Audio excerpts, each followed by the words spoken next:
अब देख लेना इसे। तो लास्ट क्लास में स्टार्ट किया था हमने common ion effect and odd ion effect. अब उसमें जो पॉइंट्स हमने लिखे थे उसी को वापस से बोला। मतलब कॉमन आयन इफेक्ट जो होता है वो सबके लिए एप्लीकेबल है या one of the electrode must be week? One of the electrode must be week. अगर बता दोनों स्ट्रांग हुए तो फिर एप्लीकेबल होगा क्या? वो हमने बता दिया था दोनों। HCl में NaCl मिला वो वाला बताया था क्या? तो देख ले ध्यान से। अब जो मैंने जो पढ़ा था उसी को वापस एक बार शॉर्ट में बोल रहा हूं। अच्छा, हमने बोला था कि अगर एसिटिक एसिड के सॉल्यूशन में अगर हम उसका कॉमन आयन मिलाते हैं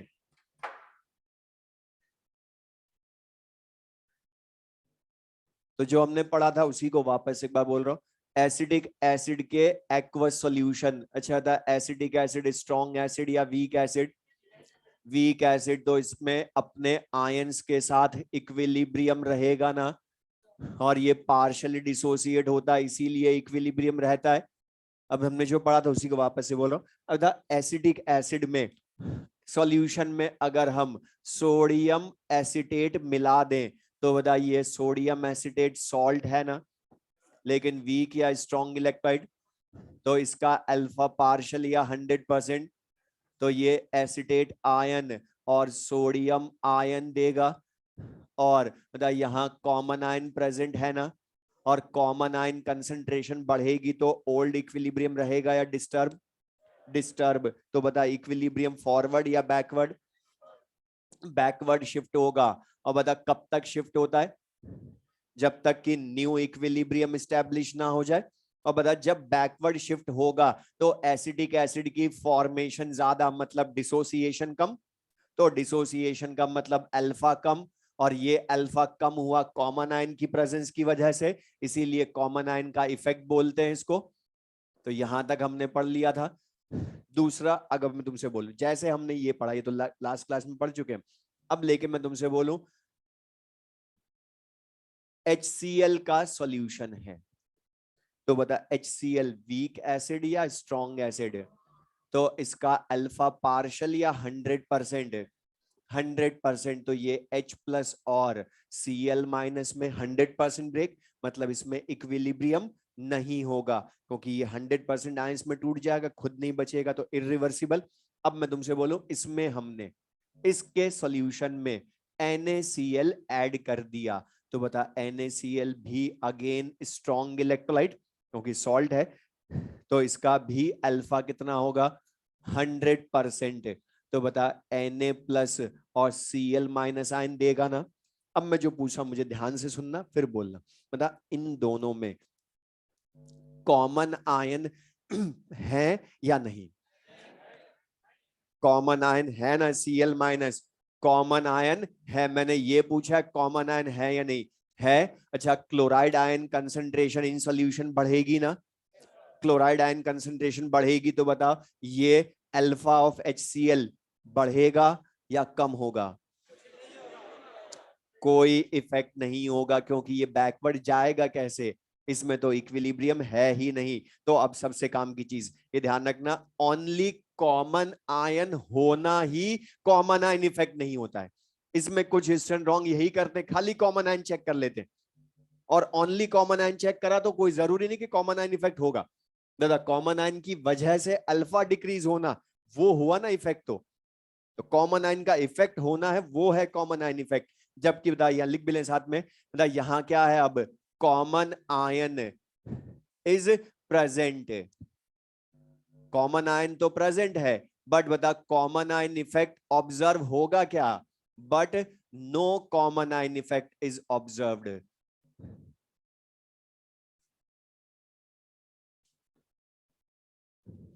इसी तरह से अब मैं तुमसे पूछूं थर्ड एक और, एसिडिक एसिड का एक्वस सॉल्यूशन है।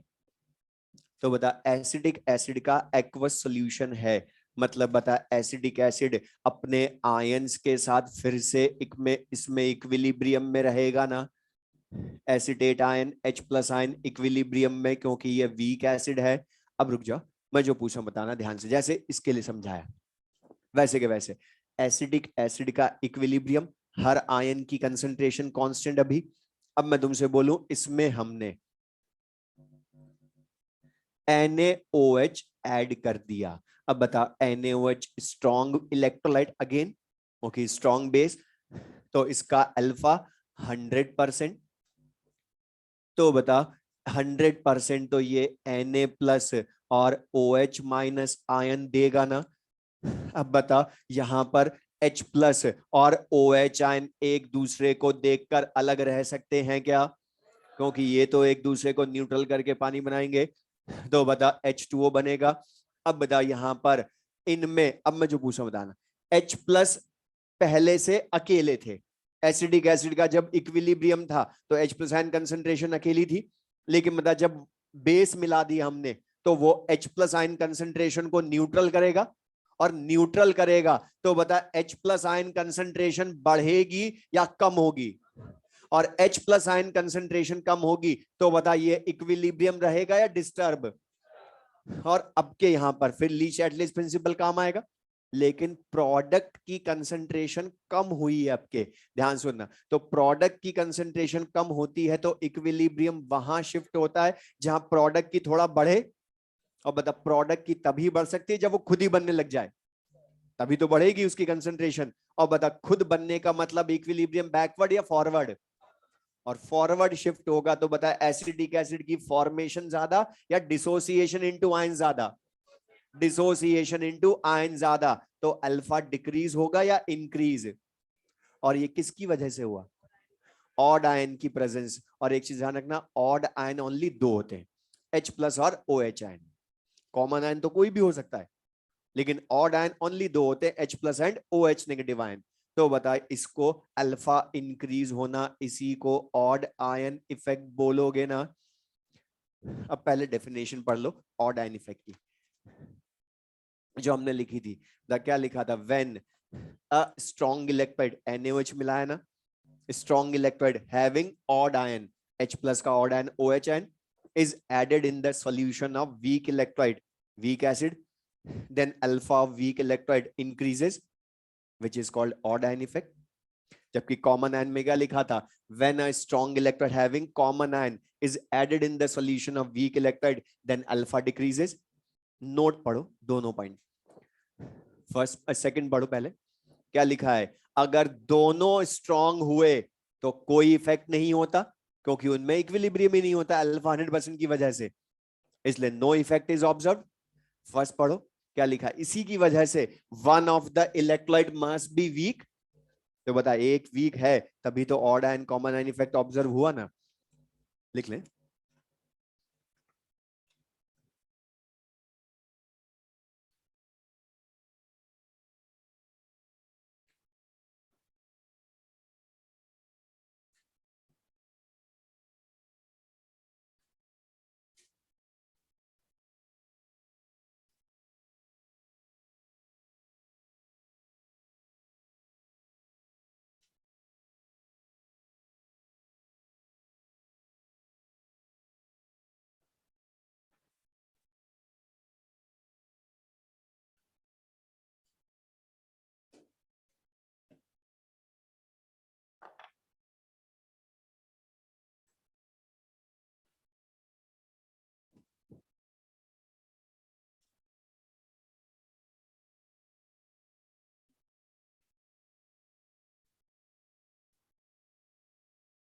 अब ये तो हमने पूरी जो ये लिखा हमने सारा, ये तो मैंने डेफिनेशन समझाने के लिए बताया कि common ion effect, odd ion effect का मीनिंग क्या है। लेकिन अब इसका थ्योरेटिकल दूसरा क्वेश्चन जो नोट पर बेस्ड है, जो दोनों पॉइंट लिखे उस पर बेस्ड क्वेश्चन, कि वो हमें बोलेगा इस तरह से, पेयर्स ऑफ इलेक्ट्रोलाइट्स लिख देगा बोर्ड पर, एक लिख भी लेना फिर, ये पेयर्स ऑफ इलेक्ट्रोलाइट्स लिख देगा और पूछेगा इनमें से कौन सा pair of electrolyte common ion effect show करेगा, ऑड आयन इफेक्ट शो करेगा, या दोनों में से कुछ भी शो नहीं करेगा।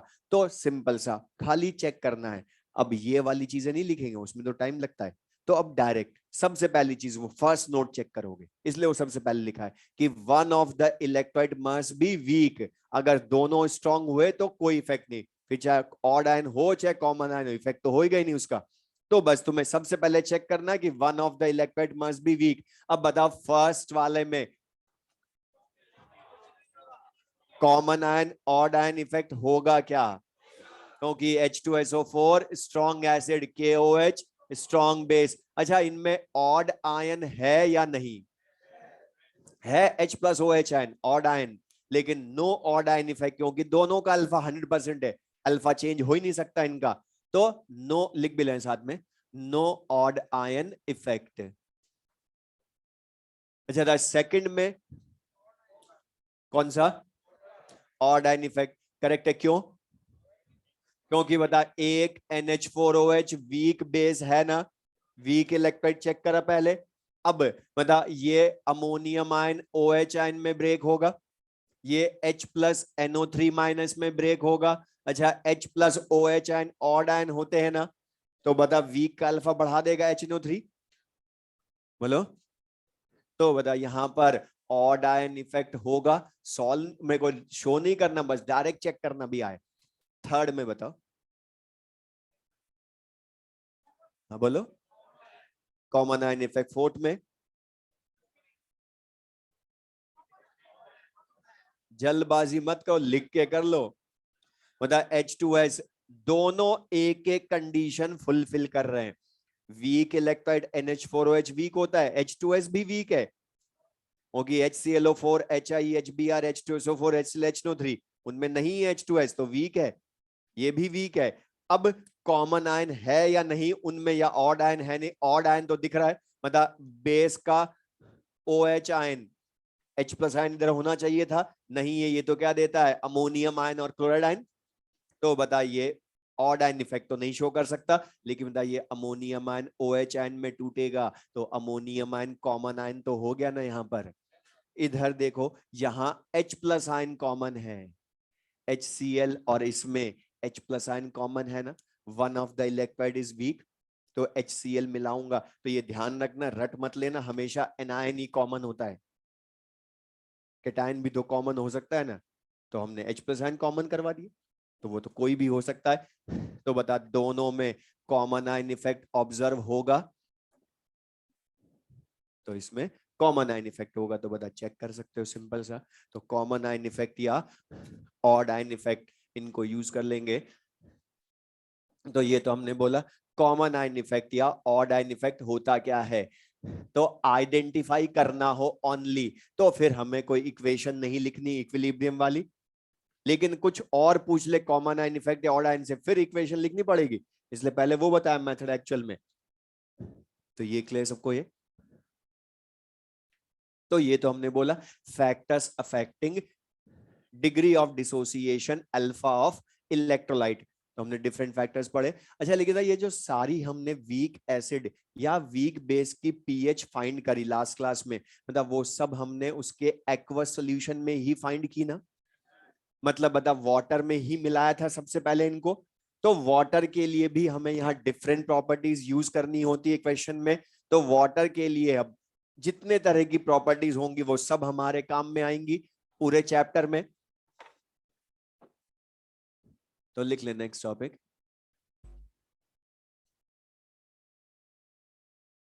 Explanation of water.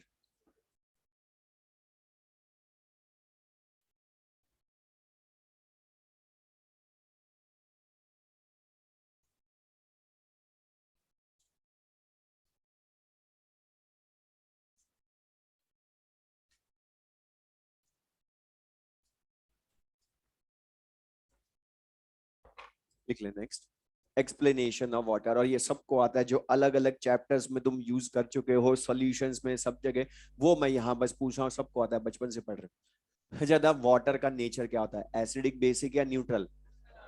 न्यूट्रल होता है, लिख लो, हमें याद है बट फिर भी लिख लें। अच्छा रीजन बता दो क्यों न्यूट्रल होता है, ये हमारे काम का इसका। न्यूट्रल क्यों होता है, बोलो। H plus and OH and concentration equal होती है, ये रीजन नहीं है कि pH 7 होती है।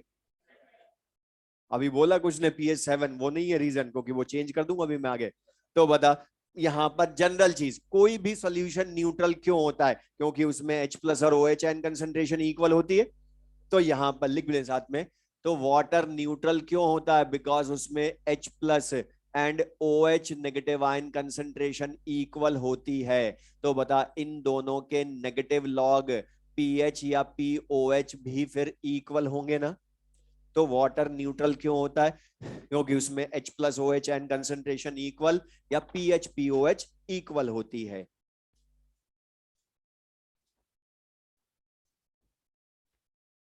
अच्छा बता, वाटर की कंसंट्रेशन प्योर वाटर की कितनी बोलते हो? 55.5 मोल पर लीटर। बता, तुमने सॉल्यूशंस में कैलकुलेट भी की। अच्छा, ये प्योर वाटर की कंसंट्रेशन चेंज होती है या ऑलवेज रिमेन्स कांस्टेंट?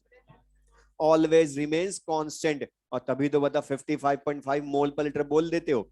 ये तो सबको ध्यान है, सॉल्यूशन से उन्होंने फाइंड भी करी थी। तो वाटर की कंसंट्रेशन 55.5 मोल पर लीटर होती है। अच्छा, इसका मीनिंग क्या है कि 1 लीटर वाटर में H2O के 55.5 मोल होते। तो इसी से वो क्वेश्चन भी पूछता है यूनिट को यूज करवा के। मैं तुमसे क्वेश्चन पूछ रहा हूं, सुनना, डायरेक्ट बताना।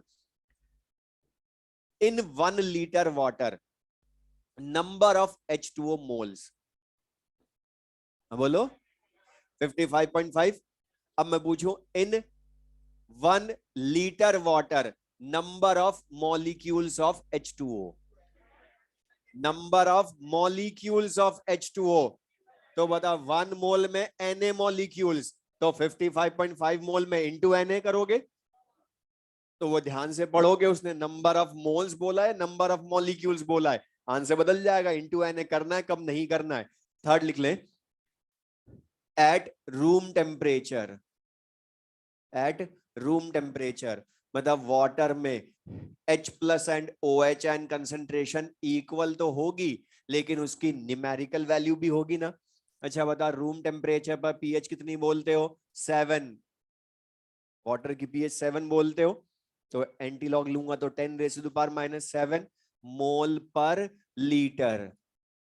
या इसी को कई बार आयन के लिए मोल को ये ध्यान रखना, वो लिख देगा कई बार ग्राम आयन पर लीटर।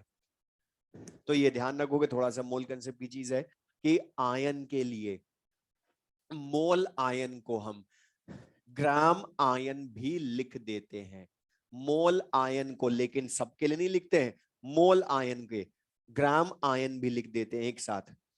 तो ये ध्यान रखोगे, कई बार वो लिख देगा आयन की कंसंट्रेशन x ग्राम आयन पर लीटर। तो x ग्राम आयन पर लीटर का मतलब क्या है, वो मोल पर लीटर ही है। अच्छा, ये 10⁻⁻7 मोल पर लीटर क्या शो कर रहा है कि 1 लीटर वाटर में 10⁻⁻7 मोल है। अच्छा, यहां ध्यान से देख के था, प्योर वाटर के मोल बहुत ज्यादा थे, 1 लीटर में 55.5 मोल पर लीटर थे, लेकिन आयन बहुत ज्यादा मिले उससे या नेग्लिजिबल, मतलब थे टोटल 55.5 के रेस्पेक्ट में ये 0.000001, 1 के पहले 7 पोजीशन पर डेसिमल, बीच में 60, 10⁻⁻7, मतलब बहुत ज्यादा या नेग्लिजिबल। तभी तो बता, pure water does not conduct electricity, क्योंकि उसमें आयन होते हैं but they are not sufficient to carry the current, वो करंट फ्लो करवाने के लिए सफिशिएंट नहीं होते, इसलिए pure water does not conduct electricity. उसी को अभी हम फिर प्रूव करेंगे। अब मैं क्वेश्चन पूछ रहा हूं, लिख भी लेना वो, नंबर ऑफ H प्लस और OH negative ions in 1 litre या 1000 मिलीलीटर वाटर विल बी, बताओ कितने होंगे? सामने लिखा है नंबर ऑफ H प्लस या OH आयंस इन 1 लीटर या 1000 मिलीलीटर वाटर, बता कितने होंगे? बोलो। अच्छा बता, 10⁻⁻⁷ मोल पर लीटर का क्या मतलब है? 1 लीटर में इतने मोल आयंस है ना, लेकिन मोल आयंस है, लेकिन बता तुमसे मोल आयंस पूछा है, ओनली नंबर पूछा उनका। तो 1 मोल में Na आयंस, तो 10⁻⁻⁷ में कितने आयंस होंगे? 10⁻⁻⁷ इंटू Na आयंस बोलोगे ना, या बता Na की वैल्यू मल्टीप्लाई कर दो इसमें, तो 6.02 इंटू 10⁻16 आयंस बोल सकता हूं, क्योंकि बता पावर 23-7 से 10⁻16 रह जाएगी। लेकिन अब मैंने ये क्वेश्चन जो पूछा उसका रीजन, हमसे वो क्वेश्चन में कई बार वॉल्यूम बदलकर पूछता है यही क्वेश्चन। तो क्वेश्चन सुन लो पहले, वो बोलेगा जैसे तुम बताना आंसर क्या होगा। मैं पूछूं इन 1 millilitre water number of H plus या OH आयंस। अब मैंने 1 मिलीलीटर में पूछा, ये 1000 मिलीलीटर को अंडरलाइन क्यों किया? ये नहीं कि मुझे अच्छा लग रहा है इसलिए किया, ये क्वेश्चन में यही बदलेगा वो। तो बता 1000 मिलीलीटर में 6.02 10⁻16 आयंस, तो बता अपॉन 1000 करोगे तब 1 मिलीलीटर में, तो बता पावर 13 हो जाएगी। तो क्लियर सबको? लिख ले।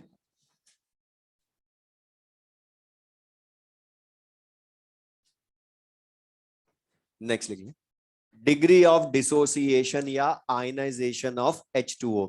डिग्री ऑफ डिसोसिएशन या ionization of H2O, alpha of H2O। तो बता, अभी हमने बोला कि वाटर के मोल होते हैं 55.5 मोल पर लीटर, लेकिन आयन बहुत कम मिलते हैं ना, 10⁻⁻7 मोल पर लीटर बहुत कम आयन मिले। तो बताइए वाटर जो है वो स्ट्रॉन्ग इलेक्ट्रोलाइट या वेरी वीक इलेक्ट्रोलाइट? वीक है तभी तो आयन बहुत कम मिले ना, मतलब डिसोसिएशन बहुत ज्यादा होता है बहुत कम होता है। तो मुझे एक चीज बता दो, इस वाटर के लिए, प्योर वाटर के लिए ऑस्वाल्ड्स डाइल्यूशन लॉ यूज कर सकते हो, क्योंकि Ostwald's dilution law is applicable only for weak electrolytes. और दूसरा एक और चीज, मतलब जब इसका डिसोसिएशन पार्शियल होगा, बहुत कम होगा अल्फा इसका, तो इक्विलिब्रियम भी होगा प्योर वाटर में, और प्योर वाटर में इक्विलिब्रियम किसके साथ होगा? उसी के H प्लस और OH आयन के साथ। तो बता यहां पर भी H2O अपने आयंस के साथ इक्विलिब्रियम में, क्योंकि ये वीक इलेक्ट्रोलाइट है। अच्छा, इसकी इनिशियल कंसंट्रेशन C मान ले हम, और C की वैल्यू कितनी है वो हमें पता है 55.5 मोल पर लीटर। अल्फा डिसोसिएशन के बाद इक्विलिब्रियम आएगा, तो बता रिमेनिंग क्या लिखूं? C-C अल्फा, ये कितना लिखोगे? C alpha. और बता अभी हमने लिखा है वाटर में H plus OH ion concentration equal होती है, तो C अल्फा ही है ना इक्वल। अब बताओ अल्फा की वैल्यू ला सकते हो क्या? H प्लस आयन कंसेंट्रेशन या OH ion concentration equals to C alpha, लिख भी ले। तो बता alpha equals to H plus ion concentration 10⁻⁻7 upon 55.5, और इसको डिवाइड करेंगे तो वैल्यू आएगी 1.8 इंटू 10⁻⁻9, या इंटू 100 कर दें तो 1.8 इंटू 10⁻⁻7%। अब बता, ये जो अल्फा आया इतना कम किसी भी इलेक्ट्रोलाइट का नहीं आता। लास्ट क्लास में हमने वीक एसिड या वीक बेस के न्यूमेरिकल किए थे, वहां भी अल्फा लाए थे, लेकिन बता इतनी पावर -9 में किसी का आया था क्या? इससे तो बहुत ज्यादा ही आए थे ना। तो बता वाटर वीक इलेक्ट्रोलाइट या वीकेस्ट इलेक्ट्रोलाइट? मतलब इससे वीक कोई नहीं होता है। तो ये डायरेक्ट भी याद रख लेना अल्फा ऑफ वाटर की वैल्यू, क्योंकि वो कई बार डायरेक्ट पूछ चुका कंपटीशन में कि what is the degree of ionization of water. तो बता 1.8 इंटू 10⁻⁻9 एट रूम टेम्परेचर।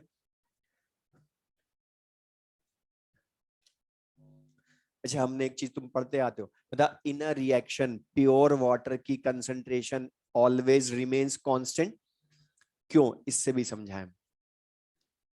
कि अल्फा की वैल्यू बताओ। 1.8 इंटू 10⁻⁻⁹ इसका मतलब बहुत ज्यादा अल्फा या नेग्लिजिबल डिसोसिएशन हुआ वाटर का? नेग्लिजिबल डिसोसिएशन हुआ। और बता ये जो सी अल्फा है, यहां सी माइनस सी अल्फा कर रहे हो ना 10⁻⁻7 में, बताओ अब इस 55.5 में से 10⁻⁻7 मतलब 55.5 माइनस 0.000001, तो बता पहले तो माइनस करना भी डिफिकल्ट, लेकिन बता आएगी तो वैल्यू 55.5 ही ऑलमोस्ट। तो बता कंसंट्रेशन इसकी चेंज होगी या ऑलमोस्ट रिमेन सी? मतलब पहले कितनी थी? सी ही, बाद में भी कितनी रही? सी। मतलब बता concentration of pure water change होती है या ऑलमोस्ट रिमेन्स कांस्टेंट हमेशा? तभी तो बता वाटर की कंसंट्रेशन फिक्स बोल देते हो हर बार 55.5 मोल पर लीटर, चाहे कितना भी मास ले लो उसका हर बार यही रहेगी ना, अल्फा की वैल्यू नेग्लिजिबल, क्योंकि पावर -9 है। अच्छा बता जब इसका तुम अल्फा ला चुके तो ये डिसोसिएशन प्रोसेस का इक्विलिब्रियम कांस्टेंट ला सकते हो ना? लेकिन मतलब हमने बोला इस चैप्टर में डिसोसिएशन कांस्टेंट बोलते हो इक्विलिब्रियम कांस्टेंट को, क्योंकि डिसोसिएशन हो रहा है यहां पर। तो लिख ले नेक्स्ट, डिसोसिएशन या आयनाइजेशन कांस्टेंट ऑफ वाटर।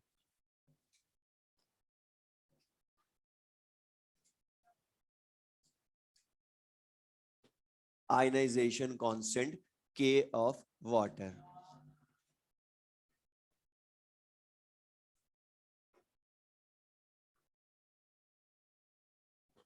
अच्छा लास्ट क्लास में हमने पढ़ा था के, इसको ओनली के लिखा है डिसोसिएशन या आयनाइजेशन कांस्टेंट को, के ए या के बी पढ़े थे हमने डिसोसिएशन या आयनाइजेशन कांस्टेंट, लेकिन के ए के बी नहीं लिख रहा हूं। क्यों? क्योंकि ये न्यूट्रल है। एसिड के लिए होता है के या बेस के लिए होता है के बी, ये तो न्यूट्रल है। तो बता ओनली के लिखूंगा। अच्छा के जब लिखोगे यहां पर तो बता अब इसके दो फॉर्मूले पढ़े थे हमने, C alpha square upon 1 minus alpha या सी अल्फा स्क्वायर, कौन सा यूज करूं? क्योंकि अल्फा नेग्लिजिबल है ना, 5% से बहुत कम। तो बता यहां क्या यूज करोगे, लिख लें K equals to C alpha square और सी की वैल्यू 55.5, अल्फा वैल्यू 1.8 इंटू 10⁻⁻⁹ का स्क्वायर, और इसको सॉल्व करोगे तो के की वैल्यू 1.8 इंटू 10⁻⁻16।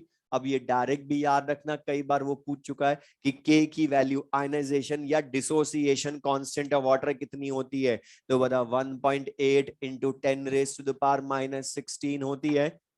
ये क्लियर सबको? अच्छा था ये हम बोलते हैं डिसोसिएशन या आयनाइजेशन कांस्टेंट, बट बता होता तो एक्चुअल में इक्विलिब्रियम कांस्टेंट है। तो मुझे बता दे इस के की वैल्यू डिपेंड किस पे करेगी? टेम्परेचर पर डिपेंड नहीं करती है, ओनली अपॉन टेम्परेचर करती है। और ये ध्यान रखना, मैं जानबूझ के बोल रहा हूं ओनली अपॉन टेम्परेचर ही बोलोगे, ऑन टेम्परेचर पर डिपेंड नहीं करती, क्योंकि टेम्परेचर के अलावा इसको कोई नहीं बदल सकता। तो depend only upon temperature. Last class में भी लिखा था के भी डिपेंड ओनली अपॉन टेम्परेचर। तो बताइए जो के है इसकी value depend only upon temperature.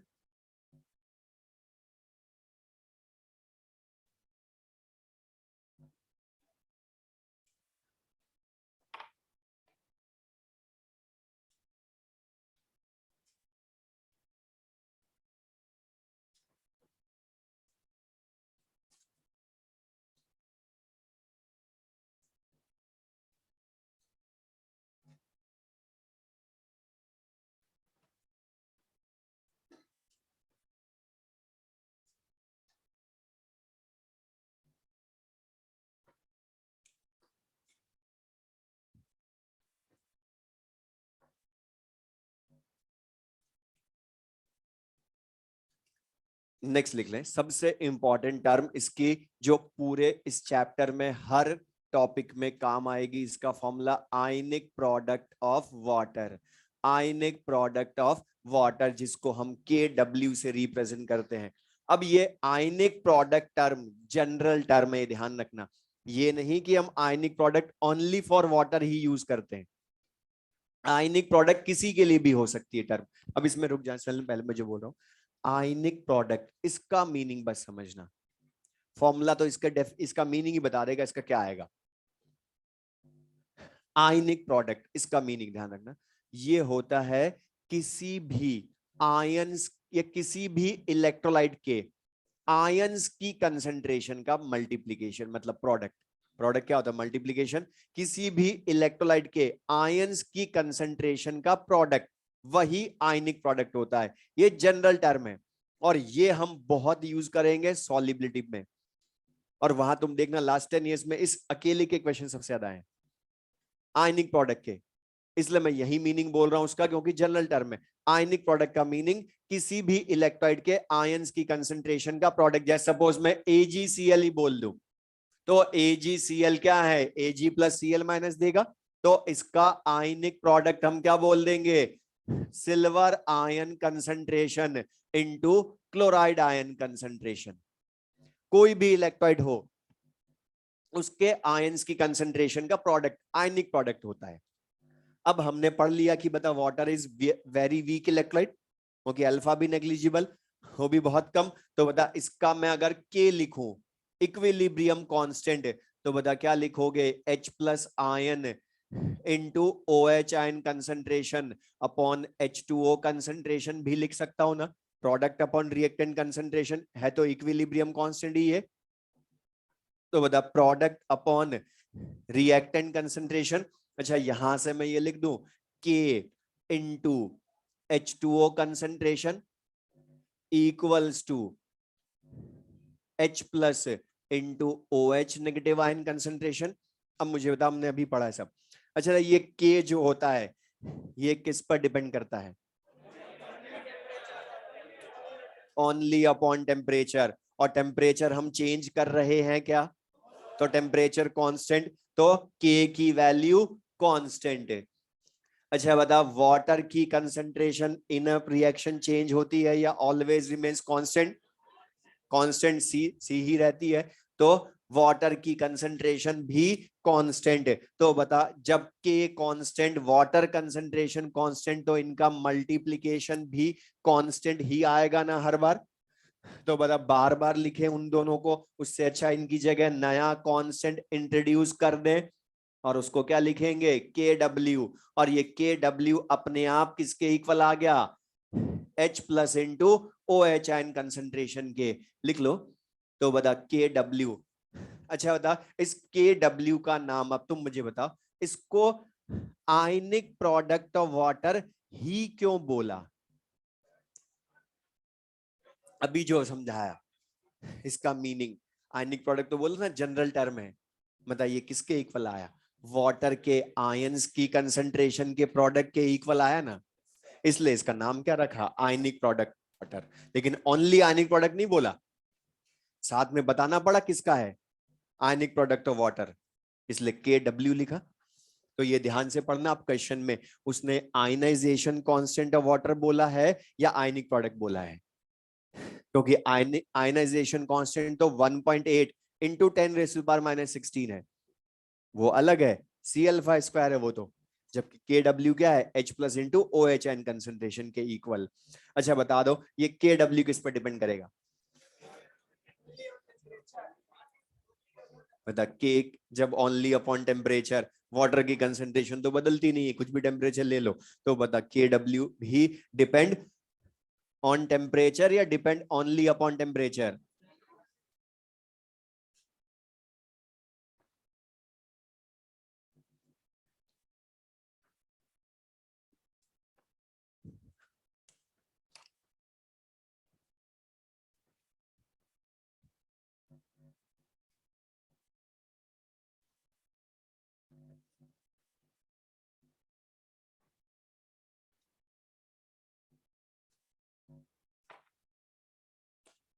और ये जो formula KW equals to H plus into OH ion concentration, ये हमारे बहुत कॉमन है पूरे चैप्टर में। KW equals to H plus into OH ion concentration. तो बता मैं क्वेश्चन ही बोल दूं, तो मैं KW की वैल्यू दे दूं, OH आयन कंसंट्रेशन दे दूं, तो बता H प्लस आयन कंसंट्रेशन ला सकते हो? मतलब बता एक तरह से हमें क्या पता चल गया? H प्लस और OH नेगेटिव आयन कंसंट्रेशन का रिलेशन हो गया ना ये। H प्लस और OH नेगेटिव आयन कंसंट्रेशन का रिलेशन। तो बता जब H प्लस और OH आयन कंसंट्रेशन का रिलेशन पता चल गया तो बता पीएच एंड पीओएच के रिलेशन में भी बदल सकते हो इसको। तो बता लेकिन पीएच एंड पीओएच में बदलोगे तो माइनस लॉग लेना पड़ेगा दोनों साइड्स, क्योंकि वो तो पीएच एंड पीओएच में तो माइनस लॉग होता है। तो बता दोनों साइड्स अगर हम H plus into OH ion concentration का दोनों साइड्स नेगेटिव लॉग ले लें तो बता minus log H plus into OH ion concentration equals to minus log KW लिख सकता हूं। अच्छा ये लॉग x इंटू वाई हो गया ना, तो log x plus log y, लेकिन प्लस के माइनस के, क्योंकि हमने नेगेटिव लॉग लिया है तो लिख भी ले। तो बता minus log H plus ion concentration minus log OH negative ion concentration equals to minus log KW बोलोगे। अच्छा इस माइनस को मैं प्लस इंटू माइनस लिख सकता हूं, तो बता है तो अभी भी माइनस ही प्लस माइनस। अब ये minus log H plus ion concentration क्या हो गया PH minus log OH ion POH, तो माइनस लॉग KW भी सेम वैसे क्या हो जाएगा PKW। तो बता जब वीक एसिड या वीक बेस थे तो PKA PKB काम आए थे, यहाँ क्या काम आया उसकी जगह PKW लिख लें। और तो बता एग्जैक्ट सम जो सम ऑफ पीएच एंड पीओएच होता है वो ऑलवेज किसके इक्वल होता है PKW के इक्वल होता है ना। तो sum of pH and pOH at any temperature किसके इक्वल होता है PKW के। और ये जो PKW है ये माइनस लॉग KW है या लॉग 1/KW भी बोल सकते हो।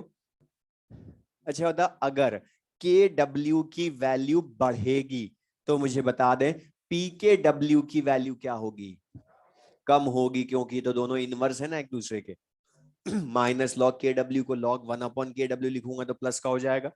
हमें पता है माइनस लॉग x को लॉग 1/x लिखोगे तो ये लिख सकते हैं हम।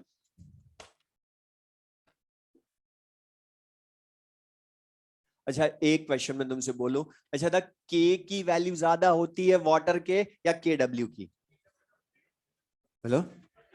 डायरेक्ट भी दिख रहा है, बता KW लिखा किसकी जगह K इंटू वाटर कंसेंट्रेशन, मतलब K की वैल्यू को 55.5 से मल्टीप्लाई करूंगा तब जाकर KW आएगा ना। और वैसे भी देखो इसकी वैल्यू मतलब मल्टीप्लाई करने पर आएगी तो ज्यादा ही होगा ये। तो कई बार ओनली ये पूछ लेता है कि आयनिक प्रोडक्ट ऑफ वाटर ज्यादा होता है या आयनाइजेशन कांस्टेंट ऑफ वाटर ज्यादा होता है, तो आयनिक प्रोडक्ट मतलब KW ज्यादा होता है।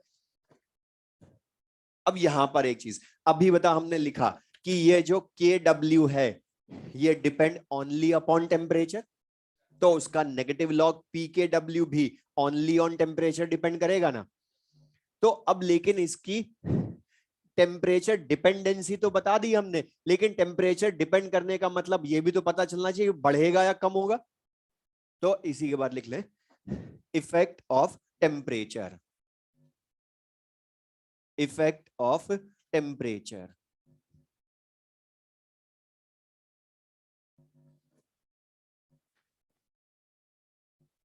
इफेक्ट ऑफ टेम्परेचर मतलब वाटर के इक्विलिब्रियम पर टेम्परेचर का क्या इफेक्ट होगा। एक तरह से मैं तुम्हें सिंपली ये बोलूं तो अच्छा मुझे एक चीज बता, यहां वाटर अपने आयंस में डिसोसिएट हो रहा है ना, और डिसोसिएट हो रहा है तो बता एंडोथर्मिक प्रोसेस होगा।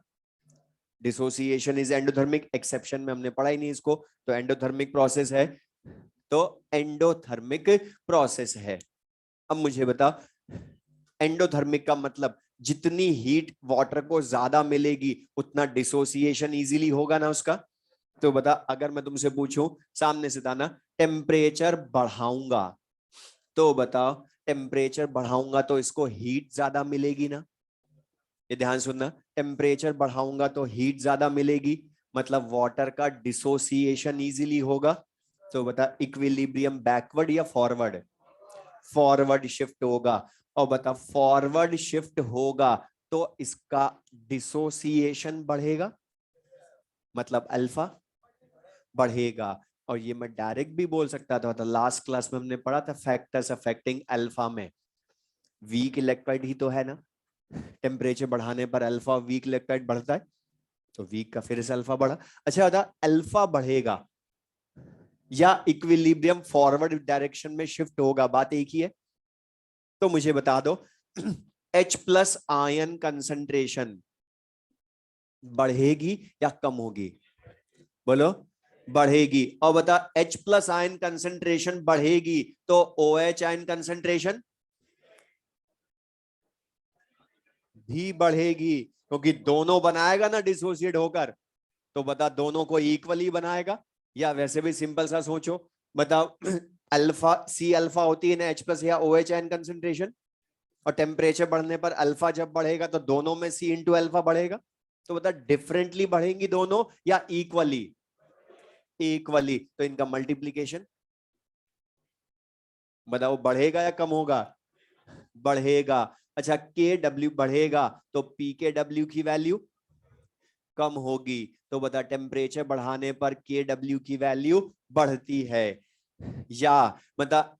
अच्छा मैं तुमसे ये पूछूं, टेम्परेचर बढ़ाने पर पीएच ऑफ वाटर कम होगी, क्योंकि H प्लस आयन कंसेंट्रेशन बढ़ेगी तो पीएच तो कम होगी। अच्छा पीओएच भी कम होगी, क्योंकि OH आयन कंसेंट्रेशन बढ़ रही तो वो भी तो कम होगी। तो बता लिख लें, तो पीएच कम होगी और पीओएच भी कम होगी इक्वली। या रुक जा, एक और चीज इसी को मैं दूसरे से बताऊं। अभी हमने क्या बोला था, टेम्परेचर बढ़ाने पर के डब्ल्यू की वैल्यू बढ़ती है, इसी को मैं दूसरी तरह समझाऊं, केमिकल इक्विलिब्रियम से। मतलब वहां तुम पढ़ते थे वेंट ऑफ इक्वेशन, ये याद भी होगा बहुतों को। मतलब वहां तुम पढ़ते थे एंडोथर्मिक रिएक्शन के लिए और एक्सोथर्मिक रिएक्शन के लिए इक्विलिब्रियम कांस्टेंट और टेम्परेचर का रिलेशन याद आ रहा है। एंडोथर्मिक रिएक्शन के लिए टेम्परेचर बढ़ाते हो तो इक्विलिब्रियम कांस्टेंट बढ़ता है, जबकि एक्सोथर्मिक में कम होता है। अच्छा था, ये जो एंडोथर्मिक है और ये जो हमने के डब्ल्यू जिसकी जगह इंट्रोड्यूस किया, मतलब हमने इसको H प्लस OH आयन की जगह इंट्रोड्यूस नहीं किया है, हमने तो इंट्रोड्यूस किसकी जगह किया था, के इंटू वाटर कंसेंट्रेशन की जगह। ये दोनों आपस में इक्वल थे इसलिए के डब्ल्यू उसके इक्वल हो गया, मतलब लेकिन इंट्रोड्यूस तो के इंटू वाटर कंसेंट्रेशन की जगह किया था। इसमें ज्यादा ये जो के है तो इक्विलिब्रियम कांस्टेंट, तो बता एंडोथर्मिक प्रोसेस भी है, तो टेम्परेचर बढ़ाऊंगा तो के की वैल्यू बढ़ेगी, तो मल्टीप्लीकेशन विद वाटर कंसेंट्रेशन भी बढ़ेगा। तो डायरेक्ट भी बोल सकते थे टेम्परेचर बढ़ाने पर के बढ़ता है इसलिए के इंटू वाटर कंसेंट्रेशन मतलब के डब्ल्यू बढ़ता है। तो ये चीज भी क्लियर सबको है, लिख ले।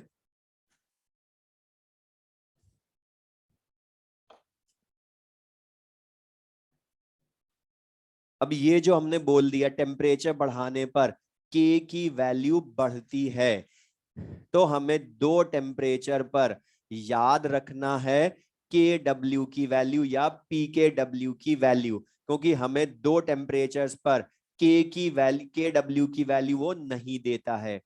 हमें ही याद होनी चाहिए 25 डिग्री सेल्सियस और 90 डिग्री सेल्सियस, इन दोनों पर वो हमें वैल्यूज नहीं देता है। और याद भी होगी, मतलब 25 डिग्री सेल्सियस पर के डब्ल्यू की वैल्यू 10⁻⁻14, जबकि टेम्परेचर बढ़ाऊंगा तो के डब्ल्यू बढ़ना चाहिए ना, तो बढ़कर कितना हो जाता है 10⁻⁻12। ये एक्सपेरिमेंटली आती, याद रखना डायरेक्ट।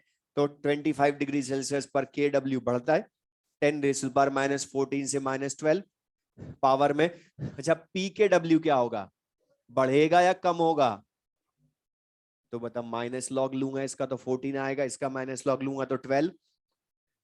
अब मुझे एक चीज बताओ, हमने जब भी पीएच पीओएच बोली, हमने हमेशा थ्योरी में जब लिखा तो रूम टेम्परेचर साथ में बोला, क्यों बोला। अच्छा तब मैं तुमसे क्वेश्चन पूछ रहा हूँ, रुक जा, थियोटिकल स्टेटमेंट बेस्ड, सुनना ध्यान से फिर बोलना। The sum of pH and pOH is always equals to 14, बोलो। करेक्ट है, क्यों? ऑलवेज इक्वल्स टू क्या होता है? पी के डब्ल्यू है ना ऑलवेज, तो ओके बता रूम टेम्परेचर बोलूं तो 14, इसलिए हमने फर्स्ट क्लास में जब ये लिखा था pH plus pOH equals to 14, पहले लिखा था एट 25 डिग्री सेल्सियस। तो बता यहां पर sum of pH and pOH room temperature बोले तो 14 लिखोगे, लेकिन बता 90 डिग्री सेल्सियस बोल दे तो 12 बोलोगे। अच्छा ये बोल दूं क्या, on increasing temperature sum of pH and pOH decreases, क्योंकि पी के डब्ल्यू डिक्रीज होता था सम भी डिक्रीज होगा। अब रुक जा, एक और न्यूमेरिकल बोल रहा हूं इसका, जो हमने लास्ट क्लास में न्यूमेरिकल किए वीक बेस वाले, सुनना ध्यान से पहले क्वेश्चन, वहां मैं इसको यूज करवा सकता हूं जो अभी हमने पढ़ा। वहां पर किसी भी न्यूमेरिकल में टेम्परेचर मेंशन नहीं था, तो पूरी फिजिकल केमिस्ट्री में टेम्परेचर मेंशन ना हो तो 25 डिग्री सेल्सियस मानकर करते हो, इसलिए तुमने बता वीक बेस की पीएच लाने के लिए हमेशा 14 में से माइनस किया। लेकिन उन्हीं क्वेश्चंस में वीक बेस वालों में मैं ओनली एक छोटा सा चेंज करूं, एट 90 डिग्री सेल्सियस, फिर बता 14 में से माइनस करके लाओगे पीएच या 12 में से, आंसर बदल जाएगा। तो ये बस ध्यान रखना, अगर क्वेश्चन में टेम्परेचर गिवन हो तो चेक जरूर कर लेना कौन सा है, क्योंकि 90 डिग्री सेल्सियस हुआ या अप्रोक्स 90 डिग्री सेल्सियस भी हो, 100 डिग्री सेल्सियस हो और वैल्यू ना दे तो फिर यही मान लेना, या 20 डिग्री सेल्सियस 30 डिग्री सेल्सियस हो ना दे तो यही मान लेना, लेकिन कोई और हो 50 डिग्री सेल्सियस हुआ तो वो खुद देगा, हमें याद नहीं करने फिर। तो बताइए ये चीज के लिए सबको ये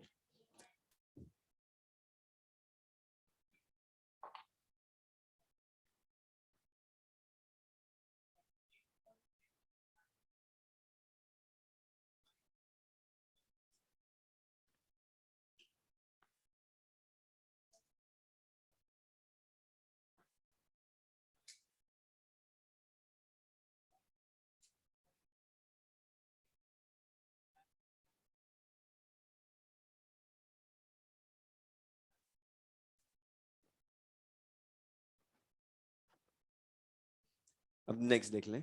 अच्छा तब मैं तुमसे बोलूं पीएच ऑफ वाटर मतलब neutral pH always equals to 7, तो बता उसमें भी लिखते हो at room temperature 25 degree Celsius पर 7 होती है, वो कैसे आई वो भी हमें पता।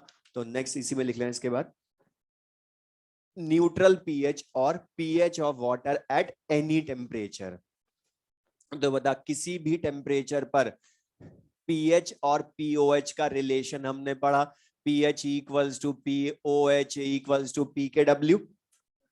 अच्छा लेकिन बता न्यूट्रल पीएच बोलूं या वाटर की पीएच बोलूं कोई डिफरेंस है क्या, क्योंकि दोनों ही न्यूट्रल है। और बता हमने पढ़ा न्यूट्रल पीएच होती, न्यूट्रल सॉल्यूशन होता है तो पीएच और पीओएच दोनों इक्वल होती है, फर्स्ट पॉइंट वो काम आएगा, पीएच इक्वल्स टू पीओएच। तो बता इस वाली इक्वेशन में मैं पीओएच की जगह पीएच लिख सकता हूं ना, तो बता pH plus pH equals to P K W, लिख भी लें साथ में। तो बता 2pH equals to P K W लिख सकते हो, या बता इसी से क्या लिख सकता हूं pH equals to half P K W. अच्छा तब पीओएच कितनी आएगी, सेम आएगी, चाहो तो बता इसी में पीएच की जगह पीओएच रख लो, तो 2pOH equals to P K W, तो पीओएच भी पी के डब्ल्यू बाई 2। और बता हमने बोला ना न्यूट्रल में पीएच और पीओएच इक्वल होती है, तो वो तो आनी भी चाहिए थी, डायरेक्ट भी लिख सकते थे यही आएगी। अब 25 डिग्री सेल्सियस या 90 डिग्री सेल्सियस पर मैं तुमसे पूछूं, मतलब 25 डिग्री सेल्सियस पर न्यूट्रल पीएच या 90 डिग्री सेल्सियस पर न्यूट्रल पीएच, तो बता 25 डिग्री सेल्सियस पर कितनी आएगी P K W by 2, half P K W, तो हाफ ऑफ 14 या हाफ ऑफ 12 करोगे तो बता 6 या 7 हो जाएगी ना। मतलब क्या हो गया बताओ, टेम्परेचर बदलने पर न्यूट्रल पीएच भी बदलती है, टेम्परेचर बदला तो न्यूट्रल पीएच चेंज हुई ना, इसीलिए तो बता हम बोलते हैं कि रूम टेम्परेचर पर 25 डिग्री सेल्सियस पर पीएच 7 होती है वाटर की, लेकिन मतलब टेम्परेचर और अभी हमने जो पढ़ा वो भी प्रूव हो गया, मतलब टेम्परेचर बढ़ाने पर पीएच एंड पीओएच दोनों इक्वली डिक्रीज होती है ना, तो बता टेम्परेचर 25 से 90 डिग्री सेल्सियस किया तो पीएच डिक्रीज हो गई ना, और पीओएच भी डिक्रीज होगी इक्वली। तो अगर मैं तुमसे बोलूं इसी में एक और question, eight any temperature pH range for a given solution at any temperature, pH range का मतलब मिनिमम और मैक्सिमम वैल्यू। तो बता pH की मैक्सिमम वैल्यू किसके इक्वल आएगी, pKw के, और मिनिमम 0। तो बता eight any temperature pH range लिख लेना, ये भी क्या होती है 0 to pKw। और बता हमेशा pH रेंज का मिड पॉइंट ही बोलते हो ना, न्यूट्रल। मिड पॉइंट ही क्यों बोलते हो, बता उसका आधा ही तो है ना न्यूट्रल हमेशा। तो pKw/2 ये न्यूट्रल होगा। और बता इससे ज्यादा जो होगी pH pKw/2 से, तो वो सॉल्यूशन बेसिक हो जाएगा, और इससे कम होगी तो सॉल्यूशन एसिडिक हो जाएगा।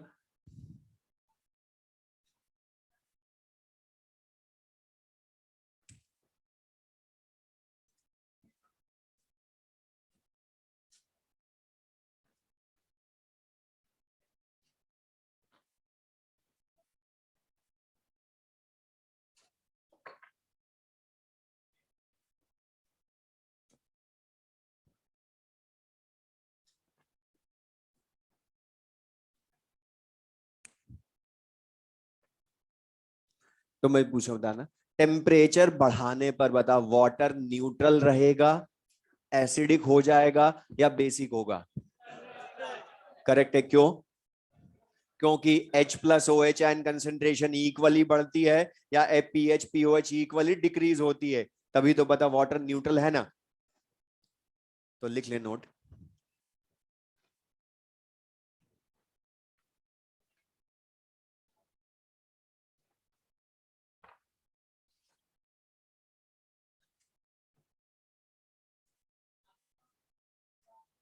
नोट लिख ले।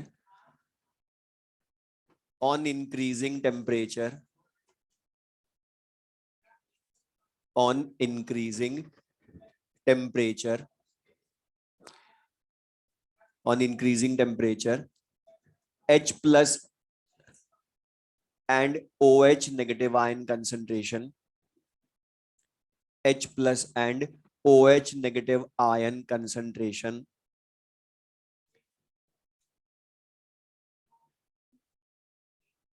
in water, H plus and OH ion concentration in water equally increases, equally increases, equally increases, or pH and pOH, pH and pOH equally decreases, equally decreases. So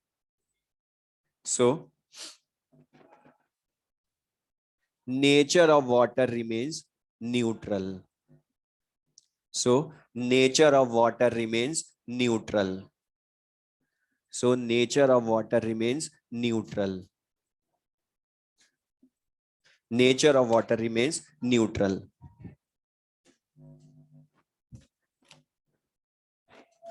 Next लिख लें, different forms of KW. Different forms of KW. अब वो कई बार हमसे direct पूछता है कि KW की डिफरेंट फॉर्म्स कौन कौन सी, या कौन सा एक्सप्रेशन इसका करेक्ट है। तो बता सबसे पहला फॉर्मूला तो जो हमने लिखा, लिख लें बोर्ड पर से, सबसे पहले इंट्रोड्यूस जिसकी जगह किया वही याद रखें हम, dissociation constant of water into water concentration, लिख लें बोर्ड पर से। दूसरा जो हमें सबसे ज्यादा काम में लेना है, KW equals to H plus into OH ion concentration.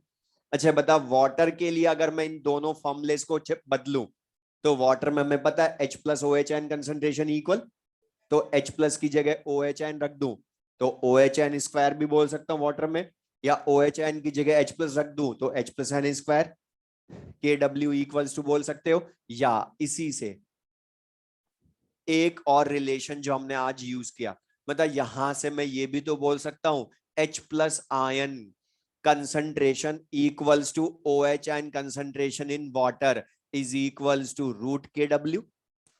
जो हमने आज लिखा सबसे पहले कि 25 डिग्री सेल्सियस पर H plus OH ion concentration equal होती है, और वैल्यू कितनी बोली, 10 रेज टू द पावर -7।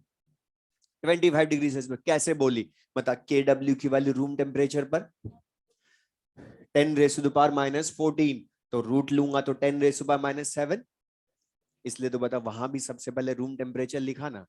दूसरा 90 डिग्री सेल्सियस पर बताओ 10 रेज टू द पावर -7 होगी क्या, मतलब फिर तो KW 10 raise to the power -12 तो -6, मतलब बता टेम्परेचर बढ़ाने पर H plus OH ion concentration water की बढ़ती है ना, तो पावर -7 से -6 हो गई, तो बता KW बढ़ा इसलिए H plus OH ion concentration भी बढ़ती।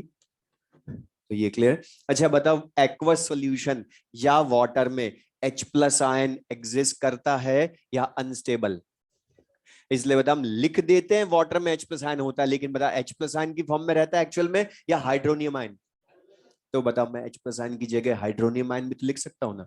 और तुम देखोगे H प्लस आयन जब हाइड्रोनियम आयन बनाता है तो जितने number of H plus ion होते हैं उतने ही हाइड्रोनियम आयन भी बनते हैं ना, इसलिए बता दोनों की कंसंट्रेशन इक्वल भी बोल सकता हूं H प्लस हाइड्रोनियम आयन की। अच्छा वाटर के लिए ध्यान से बताना, वाटर के लिए H plus ion OH ion के इक्वल, H प्लस आयन ही हाइड्रोनियम आयन के कंसंट्रेशन के भी इक्वल, तो बता OH आयन ही हाइड्रोनियम आयन कंसंट्रेशन के इक्वल भी बोल सकता हूं ना वाटर में। ये समझ में है, द H प्लस आयन, दोबारा बोलो, H plus ion concentration hydronium ion concentration के equal, H plus ion OH ion के इक्वल, तो ये दोनों आपस में भी तो इक्वल होंगे ना, फिर होंगे, एक्सप्रेशन सही करो द यहां पर, तो बता इसमें OH आयन कंसंट्रेशन की जगह हम हाइड्रोनियम आयन लिख दें तो इसी का formula hydronium ion concentration square भी बोल सकते हो। लेकिन एक चीज बोलो, इनमें से सारे फॉर्मूले याद रखने से अच्छा ओनली सेकंड, और ये H plus OH ion concentration equal to hydronium ion concentration, ये दो रिलेशन बता, इन्हीं से तो सारे फॉर्मूले बनाए नहीं हम। H प्लस की जगह OH आयन रखा, OH आयन की जगह H प्लस आयन रखा, H प्लस आयन की जगह हाइड्रोनियम आयन रखा, सभी चीजें है।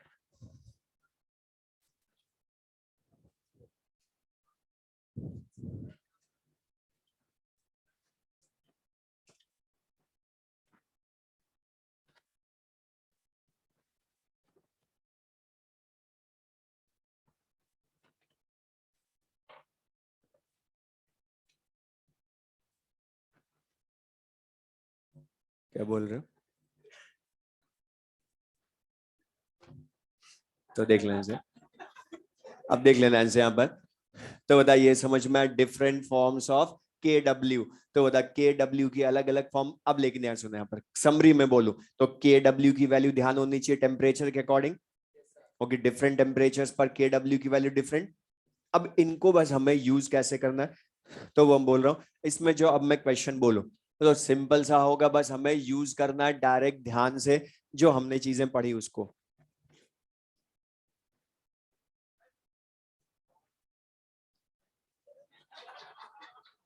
खड़े हो, खड़े हो, खड़े हो, क्या नाम है, बैठ जा, अब बता क्या बताओ, ये तो वापस हुई, क्या बताऊं कि KW equals hydronium ion concentration square, तो देख लेना इनसे। और क्वेश्चन लिखो, क्वेश्चन लिखे, एट अ सर्टेन टेम्परेचर, लिख लें, at a certain temperature PKW is, board पर लिख लें, 13.64, at a certain temperature PKW is 13.64, find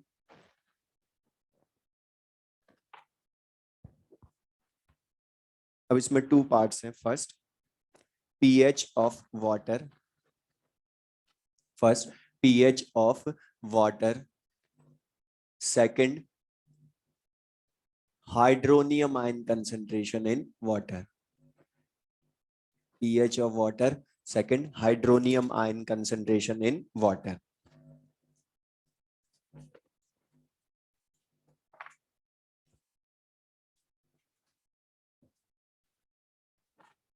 अब जो हमने पढ़ा उसके अकॉर्डिंग, और हमने बोला था अगर टेम्परेचर कुछ और होगा तो वो खुद लिखेगा पी के डब्ल्यू की वैल्यू. अच्छा, द पीएच ऑफ वाटर मतलब न्यूट्रल पीएच ही पूछ रहा है ना, सिंपल सा. और बता न्यूट्रल पीएच तो वाटर की पीएच क्या होती है, पी के डब्ल्यू बाई 2 ही होती है. तो डायरेक्ट ही बता सकते हो P K W by 2 13.64 upon 2, तो वैल्यू विल बी 6.82. तो बता पहला क्वेश्चन तो हो गया पी के डब्ल्यू बाई 2. अच्छा, ये पीएच जब तुम्हें मिल गई तो इसी से ले आओ ना हाइड्रोनियम आयन कंसंट्रेशन, इसका एंटीलॉग लेकर.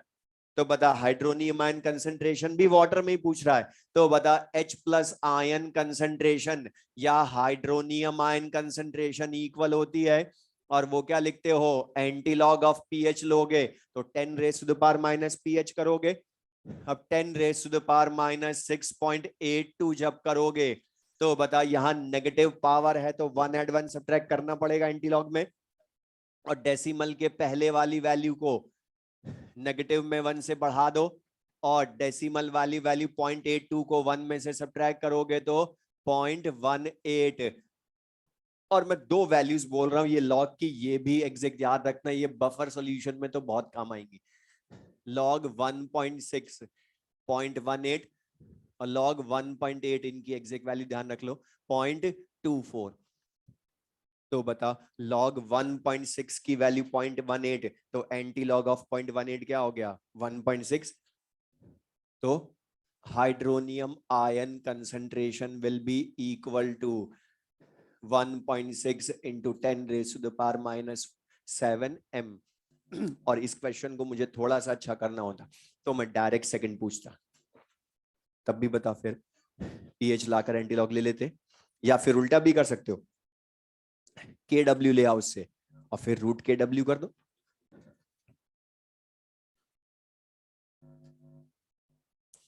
नेक्स्ट लिखें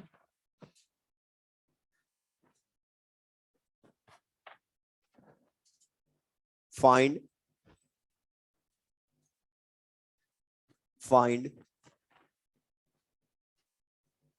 sum of pH and pOH. Find sum of pH and pOH in water at 90 degree Celsius.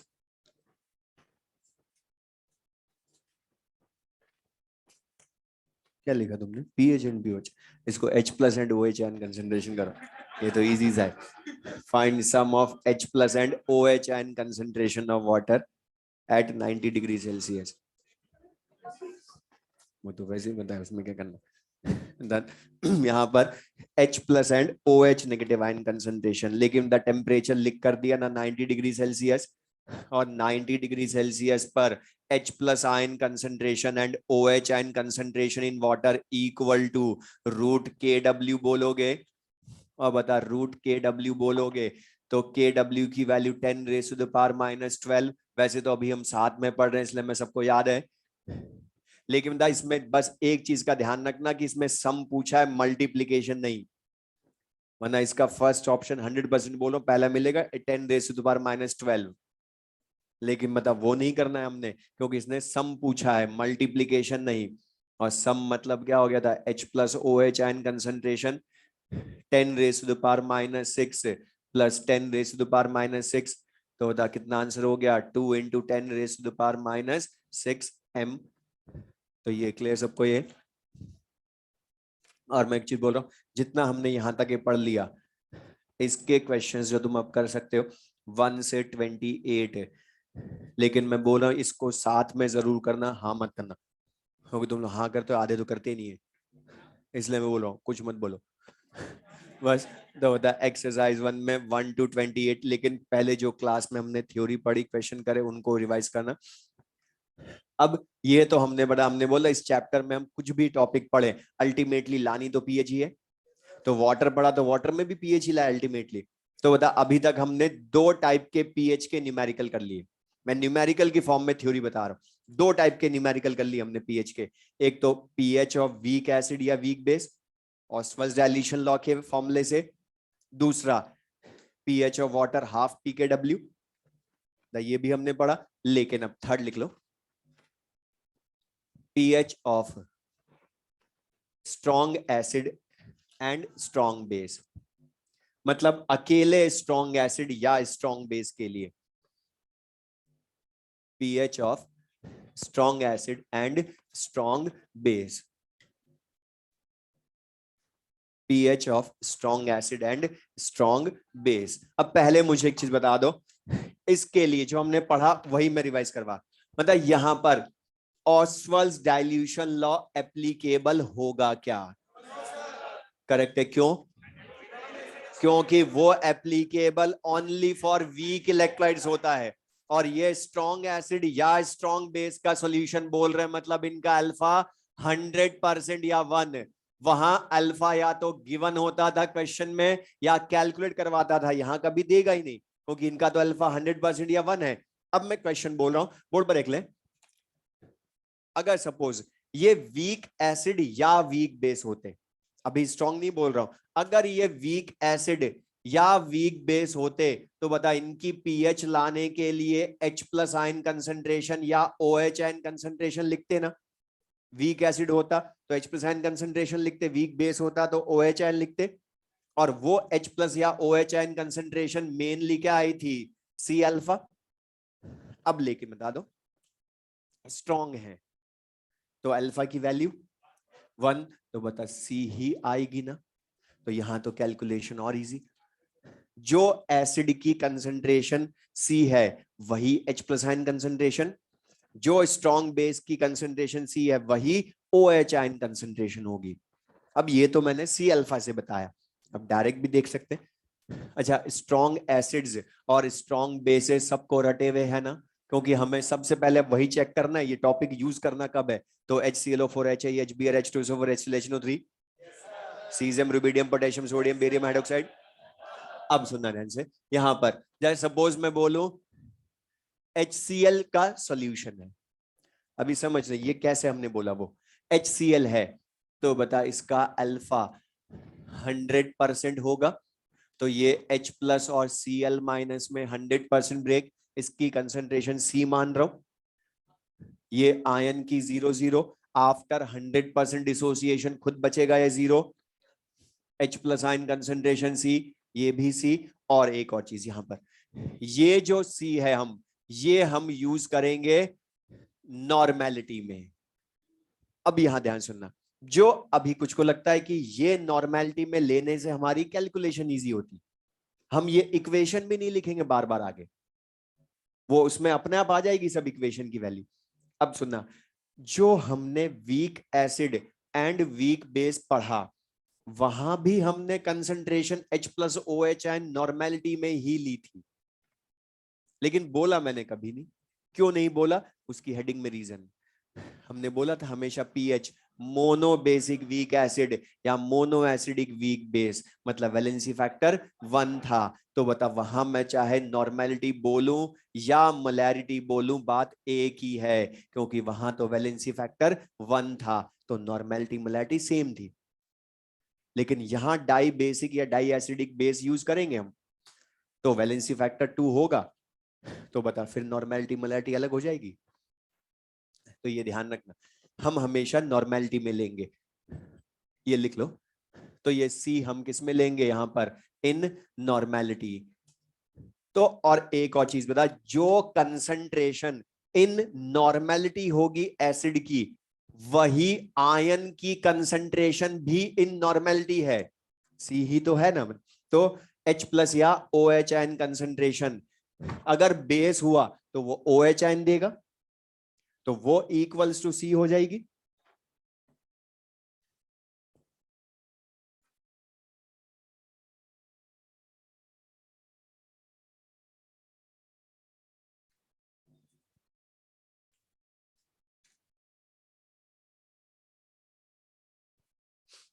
ये लिख लिया सिंपल सा। तो द स्ट्रॉन्ग एसिड या स्ट्रॉन्ग बेस, अब मैं तुमसे जो पूछूं मुझे बताते जाना, जो मैं ये लिखूं ये कुछ नहीं लिखना, ये क्वेश्चन न्यूमेरिकल में आ जाएगा हमारा। अच्छा मुझे बता, अगर मुझे HCl का एक्वस सॉल्यूशन बनाना है तो डायरेक्ट HCl का सॉल्यूशन लेते हैं, पहले HCl को वाटर में मिलाते हैं। अब बता, जब वाटर अकेला होगा तो प्योर वाटर मानोगे? अब जो हमने आज पढ़ा उसके अकॉर्डिंग प्योर वाटर जो है बता उसका नेचर न्यूट्रल होता है, H+ और OH आयन कंसंट्रेशन इक्वल होती है प्योर वाटर में, और उनकी न्यूमेरिकल वैल्यू रूम टेम्परेचर मानेंगे, न्यूमेरिकल में कुछ ना लिखे तो रूम टेम्परेचर मानना है, तो 10⁻⁻7 N होती है। अब ध्यान सुनना, अभी तक हम 10⁻⁻7 M लिख रहे थे, लेकिन नॉर्मेलिटी भी यही है उसकी। क्यों? क्योंकि इनका वैलेंसी फैक्टर 1, आयन का वैलेंसी फैक्टर उनका चार्ज ही होता है ना, या वाटर का वैलेंसी फैक्टर भी आयनिक इक्विलिब्रियम में 1। क्यों? क्योंकि है तो रिप्लेसेबल H+ आयन देखो या रिप्लेसेबल OH आयन, दोनों 1 1 ही तो है। तो बता 10⁻⁻7 N लिखूं या M लिखूं, बात एक ही है। अब ये प्योर वाटर है अभी, तो इसमें H+ और OH आयन कंसंट्रेशन दोनों प्रेजेंट है इक्वल अमाउंट में। अब मैं तुमसे बोलूं, इसमें हमने स्ट्रॉन्ग एसिड HCl जिसकी कंसंट्रेशन इन नॉर्मेलिटी C है, इसको डिसॉल्व किया, तो बता डिसॉल्व करते ये 100% ब्रेक होगा आयंस में HCl, और 100% ब्रेक होगा तो बता ये भी तो एक्स्ट्रा H+ आयन देगा ना, और एक्स्ट्रा H+ आयन देगा तो बताओ अब H+ आयन कंसंट्रेशन और OH आयन कंसंट्रेशन इक्वल रहेगी या H+ ion concentration greater than OH ion concentration हो जाएगी? और जो H+ ion concentration after addition होगी इस सॉल्यूशन में, मतलब वो H+ आयन कंसंट्रेशन टोटल जो मैं बोलूंगा ये कुछ नहीं लिखना बस, मतलब वो किसके इक्वल होगी? H+ ion concentration given by acid और वाटर भी तो है, तभी तो बोला तुमने H+ आयन कंसंट्रेशन ज्यादा हो गई OH आयन से। तो बता अब इसमें H+ आयन एसिड के भी हैं और वाटर के भी हैं, तो टोटल H+ आयन कंसंट्रेशन क्या होनी चाहिए? स्ट्रॉन्ग एसिड के H+ आयन प्लस H2O के H+ आयन। अब लेकिन यहां पर इसमें अगेन दो टाइप के न्यूमेरिकल बनते हैं कि ये जो वाटर के H+ आयन है कभी हम इनको न्यूमेरिकल में कंसिडर करेंगे, कभी नेग्लेक्ट करेंगे। अब हम कैसे डिसाइड करेंगे? तो ये डिसाइड करेगा ओनली क्वेश्चन। तो अब मैं बची हुई थ्योरी इसकी क्वेश्चन की फॉर्म में बता रहा हूं, तो लिख लें इसमें फर्स्ट, ये कुछ नहीं लिखना, वो आगे न्यूमेरिकल में आ जाएगा। लिख लें इसमें यहां से फर्स्ट, जो मैं लिख रहा हूं वैसे लिख लो। व्हेन कंसंट्रेशन, और हमें कैसे पता चलेगा कि कब वाटर के H+ OH आयन ऐड करने हैं, कब नेग्लेक्ट करने हैं, वो मैं बता रहा हूं। तो लिख लें when concentration of strong acid और स्ट्रॉन्ग बेस, बोर्ड पर लिख लें as it is, greater than 10⁻⁻7 N। और ग्रेटर देन 10⁻⁻7 N का मतलब क्या है? नेगेटिव पावर छोटी हो -7 से। लिख लें बोर्ड पर से, मतलब पावर -6 हो, पावर -5 हो, -4 -3 -2 -1 पावर, तो बता सब ये 10⁻⁻7 से ज्यादा है ना। ब्रैकेट के बाद लिख लें देन H+ और देन H+ और OH negative ion concentration, H+ और OH negative ion concentration of water is not considered is not considered is not considered in the calculations in the calculation in the calculation in the calculation. अब board पर देख लो, इसको मैं mathematically समझा रहा हूं क्यों वाटर के H plus OH ion consider नहीं करते हैं। मैं तुमसे क्वेश्चन की फॉर्म में पूछूं, लिखना कुछ नहीं, आगे सब क्वेश्चन करेंगे। अभी बता, मैंने बोला HCl की कंसंट्रेशन मतलब स्ट्रॉन्ग एसिड की नॉर्मेलिटी C मानी ना हमने। अब इस C की वैल्यू सपोज अगर मैं मान लूं 10⁻⁻⁵n है, मतलब एसिड की कंसंट्रेशन 10⁻⁻⁵n है, तो वो जो H प्लस आयन देगा वो भी 10⁻⁵ ही होगा, क्योंकि C ही तो मिलती है नॉर्मेलिटी में H प्लस आयन कंसंट्रेशन भी। तो बता यहां पर अगर मैं लिखूं H plus ion concentration total लाऊं, तो स्ट्रॉन्ग एसिड की H plus ion concentration 10⁻⁵, water की H प्लस आयन कंसंट्रेशन 10⁻⁷।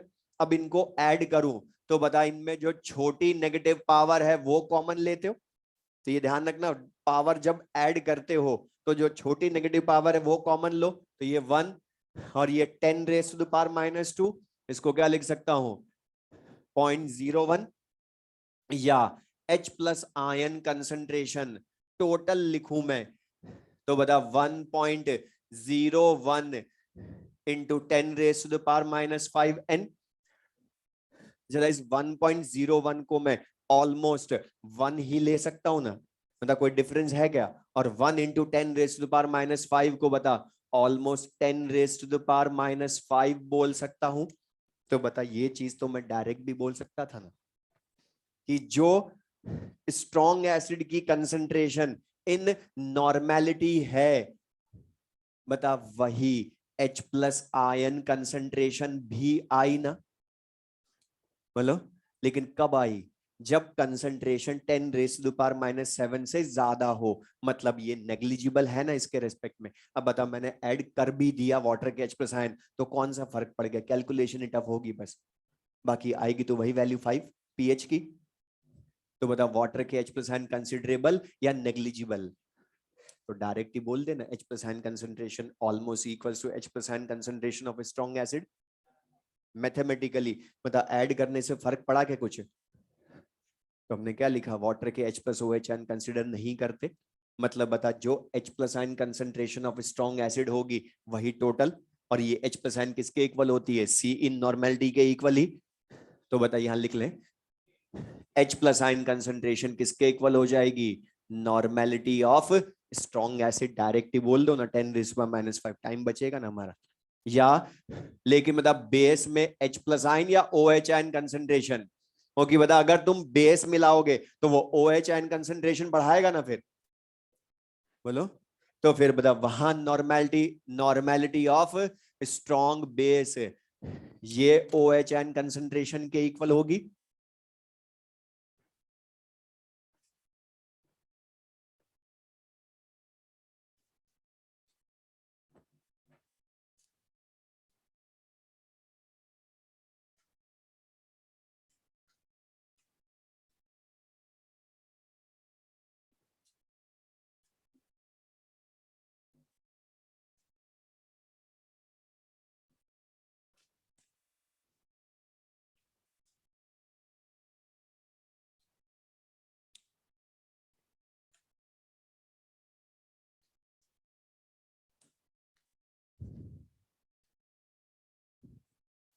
तो बता यहां पर ये तो हम क्या बोलते हैं, dilute solutions of strong acid and strong base. तो dilute solutions of strong acid strong base का क्वेश्चन तो बहुत छोटा, ओके वो तो मैं खुद नॉर्मेलिटी देगा स्ट्रॉन्ग एसिड की, तो बताओ उसी को H प्लस आयन बोल देना, लेकिन बेस हुआ तो उसको OH आयन कंसंट्रेशन बोलोगे, फिर इनके नेगेटिव लॉग लेकर पीएच या पीओएच ले आएंगे।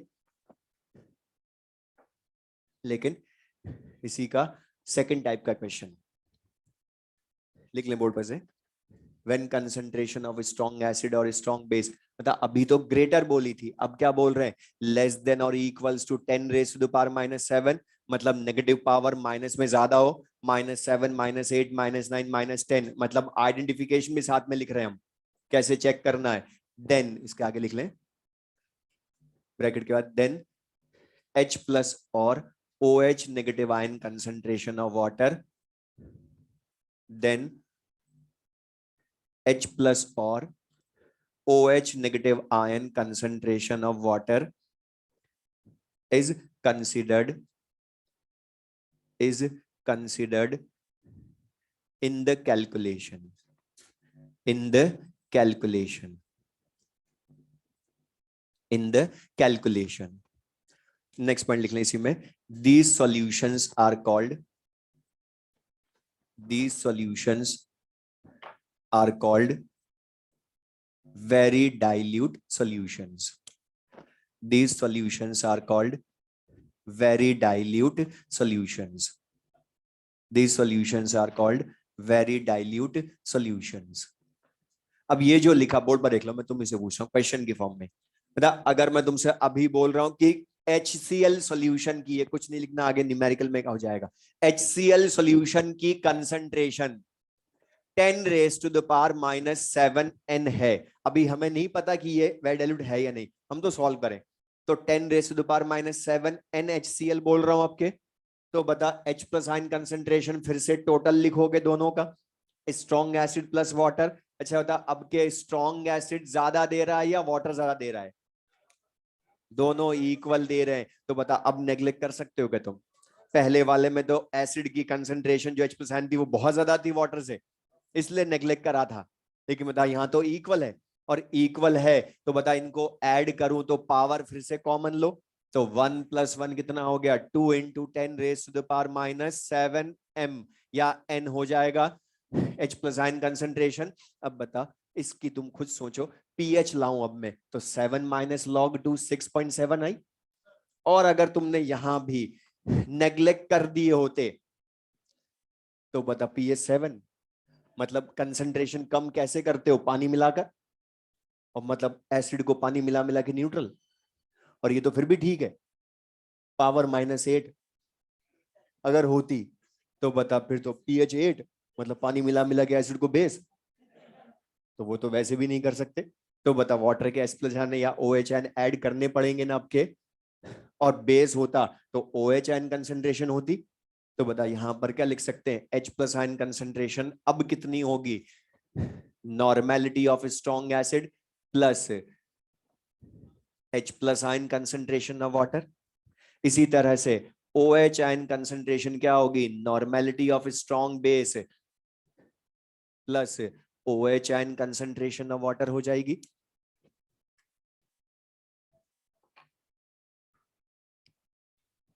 ठीक है. तो बस इसमें बस हमें चेक करना, जब भी स्ट्रॉन्ग एसिड या स्ट्रॉन्ग बेस का क्वेश्चन, कि वो डाइल्यूट सोल्यूशन का क्वेश्चन है उनके या वेरी डाइल्यूट का, तभी डिसाइड कर पाएंगे कब ऐड करना कब नहीं करना है. ठीक है. क्वेश्चंस इसके हम नेक्स्ट क्लास में करेंगे.